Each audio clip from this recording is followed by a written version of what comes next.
আসসালামু আলাইকুম। প্রতিদিনের মতো আজকে একটি নতুন ভিডিও নিয়ে চলে আসলাম। আশা করি সবাই ভালো আছেন। আলহামদুলিল্লাহ আমরাও ভালো আছি।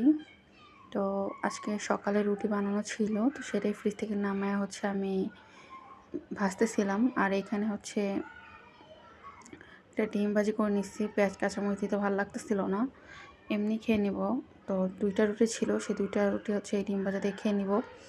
তো ইমু বাসায় আসছিল। ও সকালে নাস্তা খেয়ে চলে গেছে। তো এখানে আমি নাস্তা খাওয়া শেষে মাছ ২টা ভাজি করে নিচ্ছি। এখানে কাতলা মাছ ভাজি করে নিচ্ছি, রান্না করব তাই। আর এই থালা বাসনগুলো রান্না করতে করতে আমি ধুয়ে ফেলবো। তো থালা বাসন ধোয়া শেষে আমি এখানে ডাঁটাগুলো একটু সিদ্ধ করে নিতেছি। আগের দিন ডাঁটা রান্না করছিলাম, অনেক ডাঁটাই কাঁচা ছিল। তো ডাঁটাটা সিদ্ধ করে নিলে ডাঁটাটা ভালো সিদ্ধ হয়ে যায়। তো আমি এখানে মশলা কষাই নিচ্ছি, পেঁয়াজ আর জিরা বাটা দিয়ে বাকি মশলা দিয়ে আমি কষাই নিচ্ছি। তো ইদানিং আমি পেঁয়াজ জিরাটা বাটি না, তো ব্লেন্ডার করে যেহেতু রাখি, তো পেঁয়াজটার জন্য বাটা হয় না। আগে যেহেতু বাটায় বাটতাম, তো তখন পেঁয়াজটার সাথে বাটতাম। ইদানিং আর বাটি না, হাত ব্যথা করে। তো আমি আলু আর ডাঁটাগুলো একসাথেই দিয়ে দিচ্ছি, ভালো করে কষায়। তারপরে আমি ঝোলের জন্য পানি দিয়ে দিব। তো আমি এখন কোনো পানি দিব না, আমি আগের দুটাই ভালো করে কষাবো 10 মিনিট, তারপরে আমি পানি দিব। তো আমি এই জন্য ভালো করে নাড়াচাড়া দিতেছিলাম, যেন সব জায়গায় মশলাটা ভালো করে পৌঁছায় আর তরকারিটা যেন ভালো করে কষানো হয়।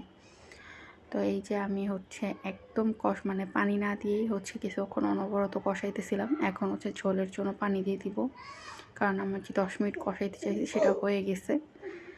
তো আমার তরকারিটা আর একটু ঝোল দেওয়া লাগবে, কারণ ডাঁটা সিদ্ধ হইতে অনেক সময় লাগে।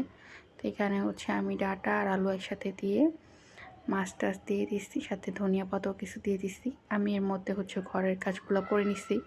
আসলে আমার এটা অভ্যাস যে রান্না করতে করতে ঘরের কাজগুলো করা। তাই আমি ফুল রান্নার ভিডিও কখনোই দিতে পারি না, কারণ আমার কাছে 2টার মধ্যে ফ্রি থাকতে হবে। তারপর আনাজকে একটু সময় দিতে হবে। তো এই যে আনাজবাবু ঘুমায় গেছে, এখনও ঘুমায় যাক। বাইরের ওয়েদারটা কেমন বৃষ্টি বৃষ্টি ভাব, তো আবার রোদ উঠতেছে, একবার বৃষ্টি হইতেছে, এরকম ওয়েদার নিয়ে আসি। আর একটু গরমও পড়ছে এখন। তো এইখানে আমি পেঁয়াজটা ভালো করে ভেজে এখন একটা সবজি রান্না করব, সেটা উস্তা আলু ভাজি করব। আমি সরি উস্তা আলু ভাজি না, আমি ঢ্যাঁড়স ভাজি করব, আমি ভুল বলছি। তো এখানে আমি ঢ্যাঁড়সটা আগে কিনে রাখছি, কিন্তু আমি আনাজের জন্য রান্না করতে পারি নাই। আনাজকে খাওয়াটা ঘুম পাড়ায় দিছি, ও ঘুমানোর জন্য খুব ব্যস্ত হয়ে গেছিলো।